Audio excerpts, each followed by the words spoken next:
Hi, just leaving the lanes at the campsite near Ullswater.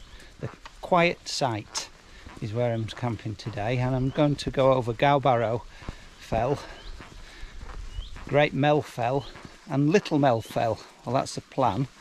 So you see, I'm just leaving the lane at the campsite. Probably about a 10-mile round, I would have thought. Nothing too strenuous today. They're all small climbs. Interesting to find if I can find a path on the last two, because there's no path shown on the OS map. I'm sure there will be one. Having left the campsite, you drop down the lane and you'll pick up a sign for Area Force, and this is the track road that we're following now. All very well signed at the minute. So far it's been a lovely woodland path, very straightforward navigation. Views of Ullswater and Bearthur's Pike over there. Lovely. All the signs are suggesting it's called Airy Crag, but it's definitely Gowbarrow Fell just up there on the OS map, and indeed in Wainwright's book. So Gowbarrow Fell it is. Oh, this is it. This is the top of Gowbarrow Fell. A bit breezy up here. Very, very well walked path. I'm meeting lots and lots and lots and lots of day walkers, most of whom have got their hands on their hips. You can see they're putting erosion control in. It's quite a steep, rocky path on the descent, so quite tricky. Walking along the valley bottom here, and you can see Great Mell over there, and then over there that must be Little Mell.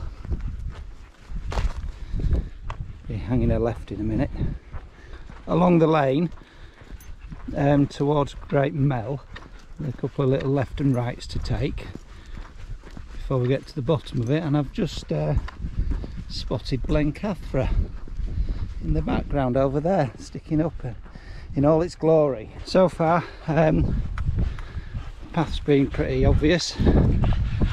National Trust land, open to roam. The footpath skirted the wood down there, which we've since left, and I've just pretty much kept straight on the path.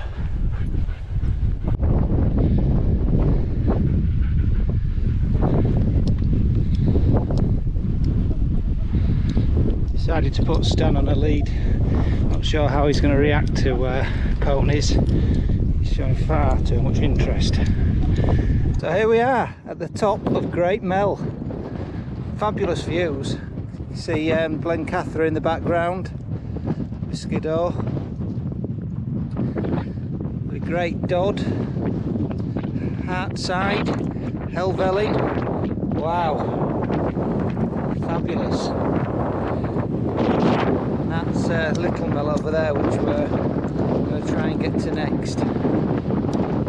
So I came off Great Mell Fell down the edge of the woods. There's the woods there, and we skirt back along the lane to the farm that you can see, and then we had a series of footpaths to negotiate, and bridges and whatnot, marshes, to come up across to this lane here, which we're now going to follow until I get to another footpath sign going left, which should take me up Little Mell. So we found the signpost going up. Looks very, very, very, very, very, very steep. This is a path that I've come along. It was a public footpath coming off the lane earlier. This is the last drag of the day. I'm afraid it's an up and down. Just coming up to the top, Little Mell Fell. It's a trig point.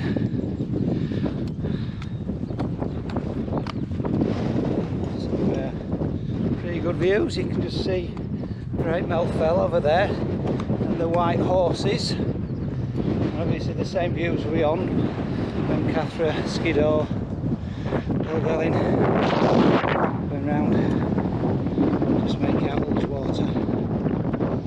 Fabulous.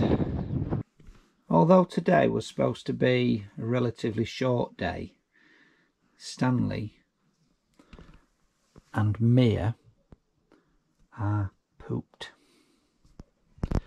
So maybe it was a tougher day than I first thought.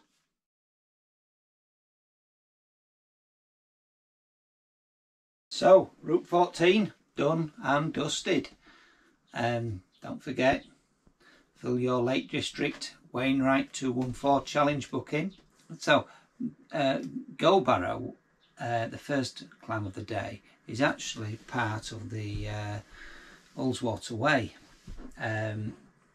which I should have remembered because I did the Ullswater Way a couple of years ago with my wife, and we actually went over Gowbarrow after Air Force. So it didn't come back to me until I actually got to the top and remembered what it was, and consequently that's why there was so many people on that part of the walk. I am annoyed with myself a bit later on, because it's reasonably easy nav between the two until I got to the footpath going up Great Mell Fell.